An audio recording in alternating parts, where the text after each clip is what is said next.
Right, lads. We're going to try a lie, which is basically a bit of a true and false, Brian. So basically, producer James behind the camera will be asking or giving us a statement or a question. Red means lie, black for try. Okay. So if you're agreeing or saying yes, then he gets a black paddle. If it's a lie, then it's a red paddle. Ronaldo was atrocious with this last week, so I'm hoping we're going to have a step up. He disagreed that rugby wasn't the most Wesley wasn't the most influential figure, and also said Northern Hemisphere rugby was more exciting. That's why he's not here. Yeah, no, that's why we brought in Brian. Yeah. He had to bring in some reinforcements. So producer, he also didn't even have producer James last week. So producer Dirk had to stand in. Right, producer James, what have you got for us here? Okay, so we've got rugby boots should only ever be black. Brightly coloured boots are for sharks. Maybe unpopular. Nah, No, agree. That's There's too much agreement. Boo! The algorithm hates this. Look, I mean, we can go with the lie. I will allow coloured boots, but one thing we need to have a discussion is we got to start looking at positions that have boots. We can't be having our tight heads with coloured boots. It's Like, a hard line. surely, Hard it's line. like the refs. The other day, did you see a ref had a pair of pink boots? You can't be. Good old Rusty still trained with the box in the black Adidas. Copa Mundi Wells. You've got it. You can't, have to. yeah. You know, you can't. I mean, could you imagine the Rusty around in the field with like bright neon boots? Can't be done. Sacrilege. Yeah, that's it. Or Sacrilege. the 95 squad, or Yeah. we'll go and riot. If I mean, could you imagine like sort of like an Oyster run or Bucky's Butter running around in like the pink trendy boots? No, you gotta keep it black, keep it traditional. One of my favourite school teams, and you would have known about this, was the Kingswood, who had the rule that you could not have coloured boots at one stage. yeah. And the entire team always had black boots. It always looked very cool. That's nice. Yeah, we used to have that actually for our junior rugby. We like it have to be black or The only big problem these days is it's quite difficult to find black boots. Yeah, that's true. But yes, right, okay. You said what else you got for us? Alright. The Captain's Challenge system should be introduced to international rugby immediately. So basically where the captain can invoke one TMO check. Correct. Yeah. So the captain, so like CF for example, can say we want to have this one check. You got one a match. I'm not a fan. No, I'm a fan. I'm also going to say lie. You can defend yourself. You're in Yeah. the minority here. Yeah. I'm always the minority. I always seem to be the popular. Defend yourself. I think that in many ways, if you were to do it properly, it would reduce the amount of inverted comma stuff they check because it means you can only ask once. Because at the moment, I feel like it's almost like informally it does happen. There is a lot of what about this, what about this, what about this, Yeah. versus you've got one opportunity to say it, and after that, pipe down and shut up. But I do think that there are things that get missed very blatantly, and you're kind of at the rest thing. But I also don't think it should be like tennis, where if it's right, you keep it. One challenge and that's it. Done. One and done. One and done. Okay. For example, like things like grounding, for example, they might be adamant that look, the technicality would be interesting because then you have to decide, well, what's the call? Is it on-field try, on-field off try? I don't mind it. You guys not fans. I don't dig it, but I think like in the England Arge game, like with that last try at the end there, which I think should have actually been a try. At the least, it should have been a try.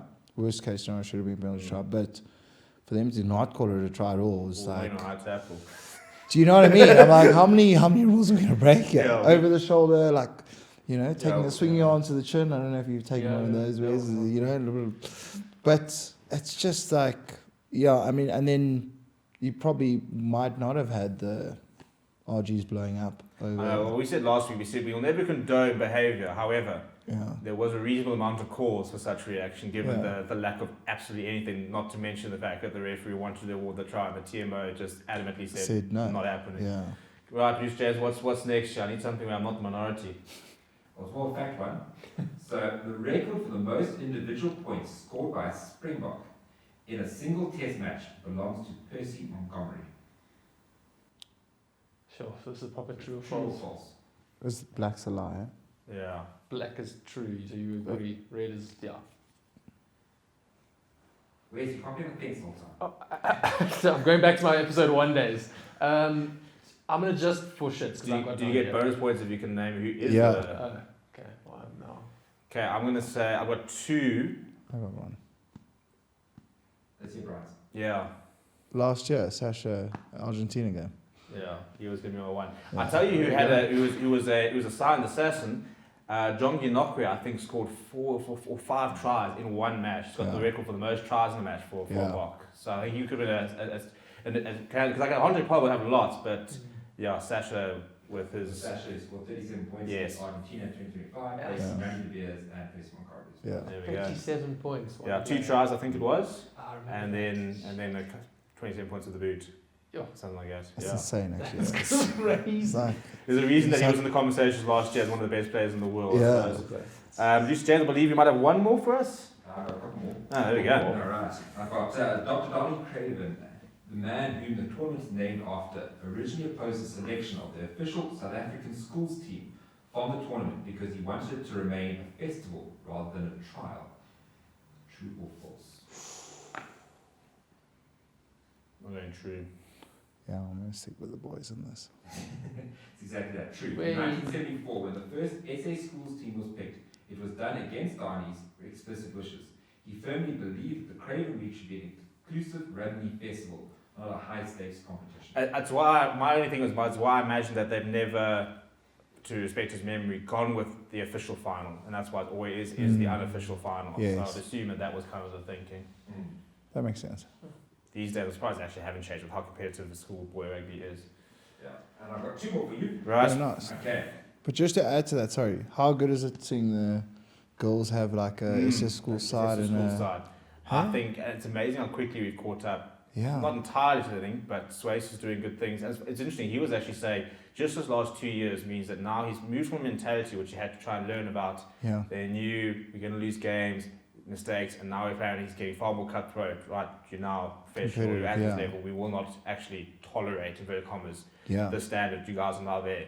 Yeah, and I saw there were some articles that came out after the US series. I think it was a 2-game series that they came here, and Trace was saying that it's no longer like the dressing room is not accepting losing. Yes. Like Oh, really? the attitude Yeah. is no longer when you were coming up. It's like we're not accepting losing, and it hurt. And he said it's good, Yeah. and they all they know it's good to feel the hurt, which is awesome. So What, 2029, is the next Women's World Cup.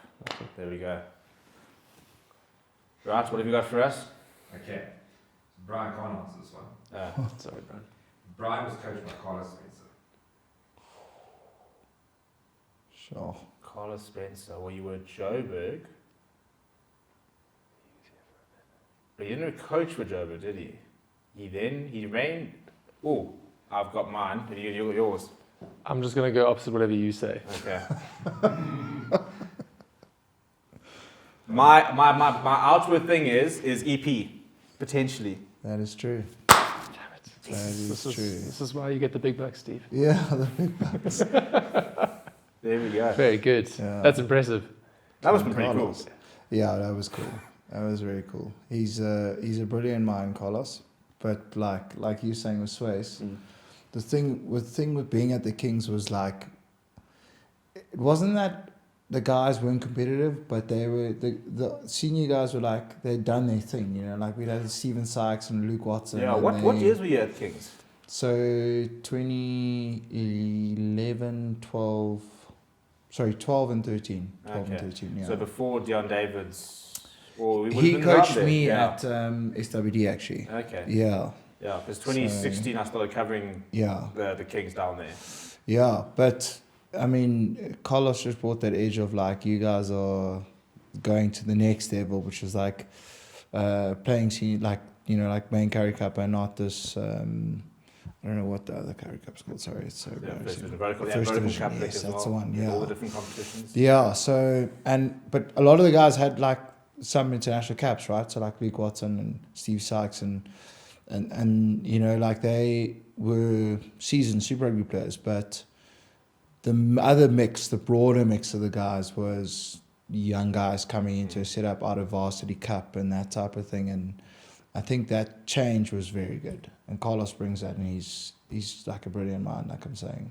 Yeah, I remember watching him at the Lions when we had our season tickets. Look, he Yeah. gave us Alton Yankees. Those two. Yeah. We'll always be grateful for King Yeah. Carlos for giving us Sir Alton. Carlos. Last one now. I think. Last one. Okay. If the three of you were stranded on an island, Wes would be eaten first. Well,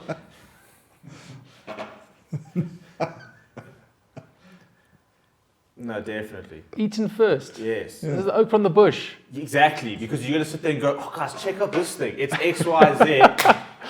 I'd know the behavior. I'd No be like, ways. no, pass up. No, you're being eaten. I definitely think you'd be eaten first. Economically, it would make sense to take me first. Yes. I'd go first. More bang for buck. Well, this is the thing. But at the same time, look how pale I am. This is about as underdone as you can get. Yeah. This is like having a proper raw steak. That's what they like. No, Raw, not cooked. convinced. No ways. No, I'm putting my foot down here. There's no ways I'm being eaten first. Oh, Brian, you know us for all of 40 minutes. Yeah. Who are you backing here? I don't know, the ecologist who's lived for years in the bush, both Malawi and Okavango in the Delta, now working in Zambia, That's a or tricky one, the guy this. who's been in Joburg. Just Joburg. I'm just saying, one of us play in the backline, one of us is a prop, eh? Yeah, I don't know. We'll My acceleration is mean. That's going to have to be settled. Producer James, Yeah. organise a trip to an island. Strand us there. 3 go, 2 We're return. going to be doing a running straight challenge on this island between yourself and me. I'm going to do a run straight challenge with Ronaldo, and now I'm potentially being Just eaten. to What have I survive. done wrong in this Run podcast? Clear it your straight. schedule, Run Brian. it straight. You're Challenge coming- will be amazing. Yeah. Okay, so we're going to, yeah, cool, Brian. We'll see you on the island. Yes, Yeah. yeah, perfect. Run it straight. Right, let's get into the next phase and really start to pick this down.